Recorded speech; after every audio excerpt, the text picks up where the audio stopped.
California dreaming about you. Coucou. Alors c'est parti pour les explications de ce tour de mentalisme vraiment très simple.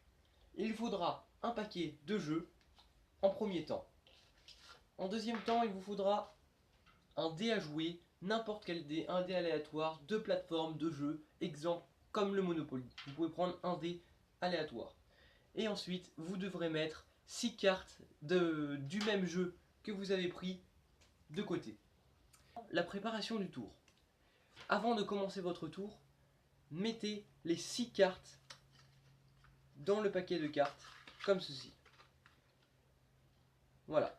Comme ça, quand vous prenez votre paquet de jeu, et vous le prenez sans montrer les 6 cartes à l'intérieur. Car c'est la préparation finalement. Donc, moi j'ai un bon conseil. Vous sortez déjà la moitié du jeu comme ceci. Et donc, les 6 cartes sont bien à l'intérieur entièrement mises. Vous sortez la moitié du jeu que vous devez récupérer. Et hop, vous récupérez le jeu. Et le paquet de cartes, vous le laissez. Donc ici, on peut voir les cartes, mais il faut faire attention. Donc hop, quand on fait par caméra, mettre hors caméra le paquet de cartes ou bien le refermer pour ne pas que l'on voie les cartes. Comme ceci. Alors, vous allez d'abord prendre votre jeu de cartes et faire piocher une carte au spectateur. N'importe laquelle. Imaginons le 7 de pique. 7 de pique, carte du spectateur. Vous allez demander au spectateur de mélanger le jeu de cartes, même de le regarder s'il a envie, pour bien voir qu'il n'y a pas de préparation, que le jeu n'est pas truqué. Hop, il le mélange, il peut faire des coupes. Voilà, comme ceci. Et ensuite, il va remettre sa carte sur le dessus du jeu. Vous allez garder la carte sur le dessus du jeu. C'est très important.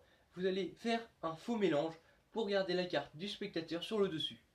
Donc, conseil pour faire un faux mélange, vous prenez le paquet de cartes comme ceci, comme j'avais fait dans ma dernière vidéo, et hop, donc là vous avez la dernière et la première carte, et le jeu donc vous le prenez comme ceci, vous prenez tout le jeu sauf la première et la dernière carte, et hop, vous revenez mettre le jeu derrière. Donc là, vous avez toujours la carte du spectateur en première position.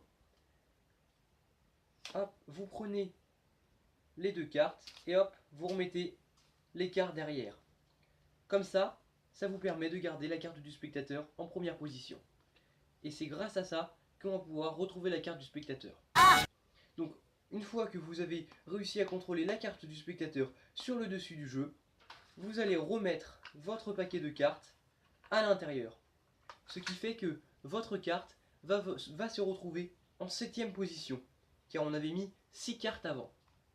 Et là, la 7ème position, oui, mais comment on peut savoir que le spectateur va faire forcément un nombre et que ce nombre, si on l'additionne avec celui de dessous, il fera 7? Et bien en fait c'est simple. Tous les nombres du dé, si vous l'additionnez avec celui qui est en dessous, le total fera 7. Par exemple, 3, on regarde le nombre du dessous, 4, 3 et 4, 7. 1, le nombre 1, en dessous 6, 6 et 1, 7. Toutes les phases du jeu, si on additionne avec le nombre du dessous, ça donnera un total de 7. Donc, c'est pour ça que ce tour marche à tous les coups. Et donc, vous faites lancer le dé au spectateur. 1, 1, le nombre du dessous 6, 1 et 6, 7. Vous prenez votre paquet de cartes, vous le récupérez, vous ouvrez, vous prenez les cartes, et là vous comptez. Et là vous allez compter. 1, 2, 3, 4, 5, 6 sur le tapis. Et la 7ème, la carte du spectateur qui peut être signée, bien sûr. Et ça fait un effet forcément incroyable sur le spectateur.